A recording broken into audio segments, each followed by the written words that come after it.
I never want to see you cry unless the tears are joy. If you let me come inside of you. Let me be the one. Funny how time flies when you're making love. Streetwise passion to their music. They are called intro. Honey, don't you know that I've been waiting? I understand y'all work with a lot of people, maybe from Mariah Carey to Jeff Redd. Baby, just imagine I can do anything you please.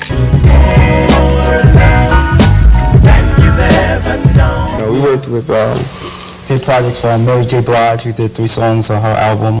Okay. Hey, that's hot enough, man. I said, who is this guy doing my song? Oh, so long. The first time I heard it, I said,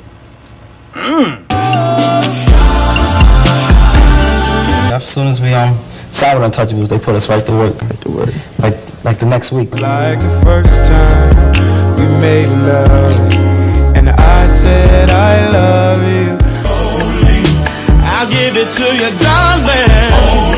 He has like the talent. You know what I'm saying? I'm giving him his credit right now. And you know, in the music industry, it's all about supply and demand. Adversely, I had a lot of jobs, and you see my name over a lot of stuff.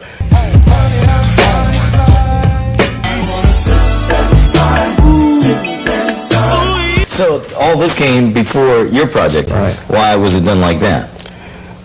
Well. Don't let go. Do you really want to be in the background producing and writing? Well, when we go back and do our next album, you'll see more production credit by intro.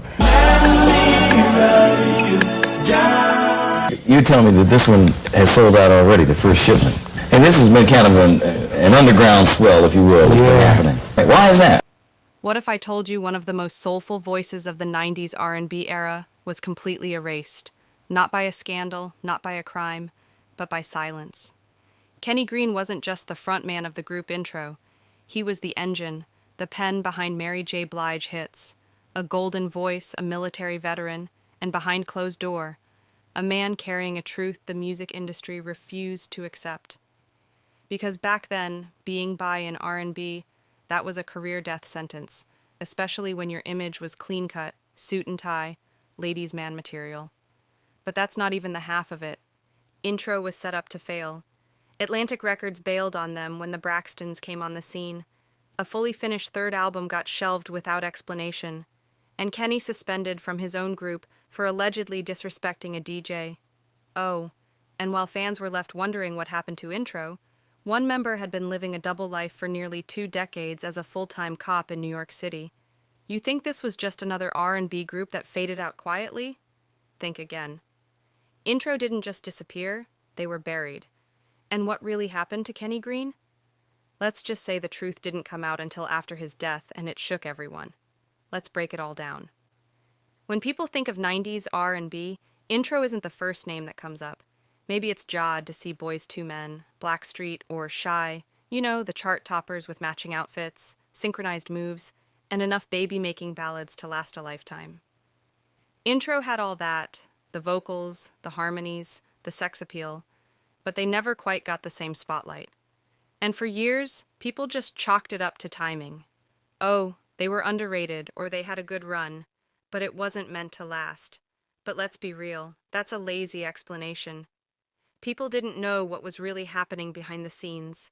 They didn't know the pressure Kenny Greene was under to hide who he was. They didn't know Atlantic Records was quietly shifting all their attention and money to newer, shinier artists. And they definitely didn't know that while Intro was rehearsing in a backyard in Queens, another storm was brewing that would shake their foundation from the inside out. See, the public image was squeaky clean.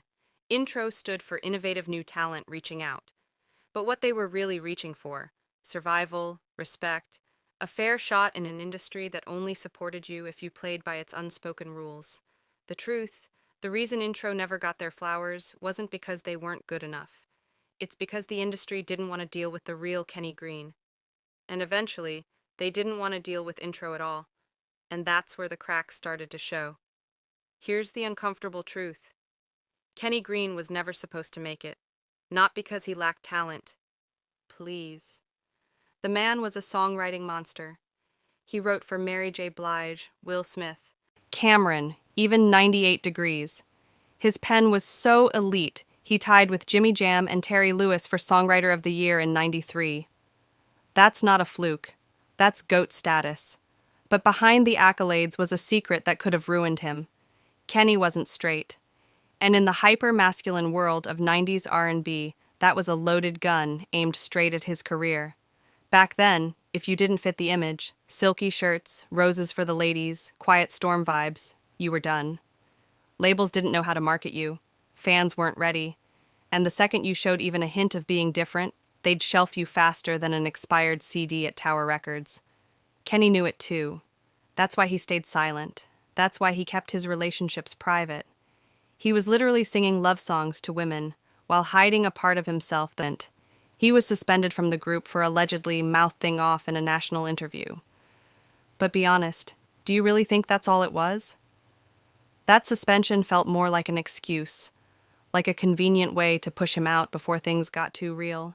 He was already losing weight, already sick, already under industry scrutiny. The label was backing the Braxton. Kenny wasn't profitable anymore. He was a risk. So they clipped him. No solo deal, no public support, just silence, like he never existed. And if that doesn't scream erased, I don't know what does. Let's not act like Kenny's exit was the only crack in the foundation. Intro had been slowly unraveling for years. After the wild success of their debut, the pressure was on. But instead of riding that high into their next album, life hit them hard. First, Kenny's father passed away. That loss shook him. He wanted to make their second album more personal, more emotional, more real. And while that's noble, it didn't exactly match the formula Atlantic Records wanted to push. Then Buddy, the group's in-house producer, stepped back, letting Kenny take creative lead. And that's when things got weird. Without Buddy's usual production flavor, the sound shifted. Fans didn't connect with the second album the same way, and the label, they noticed. Suddenly there was a new girl group getting all the attention. The Braxtons, yep, Toni Braxton's sisters. The label funneled resources into grooming them for the spotlight, while Intro got shoved to the side like yesterday's demo tape. And here's where it gets shady. A whole third album was recorded and never released. Think about that. An entire album locked away in some Atlantic Records vault, never to see the light of day. Why? No explanation, no leaks, just silence. Meanwhile, internally, things were getting messier. Kenny was struggling with his health and his identity. Buddy was dealing with burnout and the industry's shifting tides. Jeff, he was in, out, and back again, like it was a revolving door. The vibe gone, the support gone, the vision crumbling. This wasn't a group on hiatus. This was a group barely holding it together, and nobody was saying a word. But the real reason for that silence, it was about to get painfully clear. While fans were wondering why Kenny wasn't front and center anymore, behind the scenes, he was fighting a battle no one wanted to talk about. At first, it just looked like weight loss. He was slim, a little pale. People whispered, maybe he's just dieting. Then came the constant colds, the fluel-like symptoms, the excuses, but no one pushed because Kenny brushed it off with a smile. Always performing, always protecting the image. But the truth, Kenny Greene was living with HIV. He kept it hidden, even from his brothers in the group. And in the hyper-masculine world of 90s R&B, that secret could have destroyed everything. To be clear, Kenny wasn't ashamed of who he was, but he knew the industry would be. He knew that if fans or execs found out he was bisexual, let alone HIV positive, his career wouldn't just stall, it would be obliterated.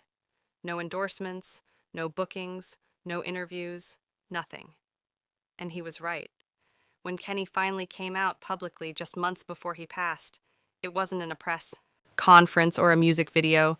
It was in an interview with Sister to Sister magazine. Quiet, honest, almost like a confession. He admitted to living in fear, to hiding his truth, to carrying a weight that grew heavier every time someone asked him about the ladies. And by the time he told the truth, it was too late. Kenny died in 2001 at just 32 years old from AIDS-related complications. The music industry barely blinked. No tribute, no major headlines, no flowers from the same executives who once called him a genius. It was like he just vanished. And that silence, it was loud because deep down, everyone knew if Kenny had been someone else, someone who fit the mold, someone marketable, he'd be on every R&B Mount Rushmore list today. But instead, he was buried under the industry's shame, not his own. After Kenny's death, the soul of intro died with him, and nobody felt that loss more than Buddy White. The phone stopped ringing. The shows dried up, radio silent. The music industry had moved on, and intro was left in the dust with no label backing, no album release, and no frontman.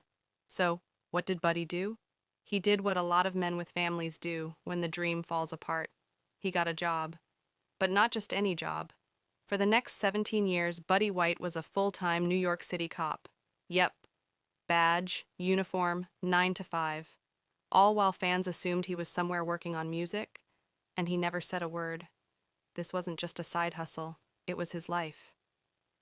A man who once toured with Heavy D, wrote hits, and signed major deals, was now patrolling the streets of NYC, quietly paying the bills while holding on to a dream that had turned into a memory. Why the secrecy? Because admitting it meant admitting the music wasn't paying the bills anymore. It meant admitting that intro had become a ghost. And just when fans thought things couldn't get more complicated, Jeff Sanders dipped again. No call, no sit down, just a quiet announcement on social media that he was out. Buddy, who'd already been holding everything together with duct tape and faith, was blindsided. In an interview later, he admitted it hurt. He felt left out of his own group's decisions, like Jeff was bailing because he no longer had control. And honestly, he might have been right. This wasn't the first time Jeff left either. It was déjà vu. But this time, it hit harder, because now it was just Buddy carrying the weight. The fans didn't know. The media didn't care. And the group that once had platinum plaques was now being held together by one man with a badge and a broken heart. But this story wasn't over. For years, it felt like intro had been sealed off in the past, frozen in time, right where the world left them. One member gone, another in uniform, the third fading into social media silence. But in 2021, something shocked everyone. Jeff and Buddy reunited. No shade, no drama, just resolution.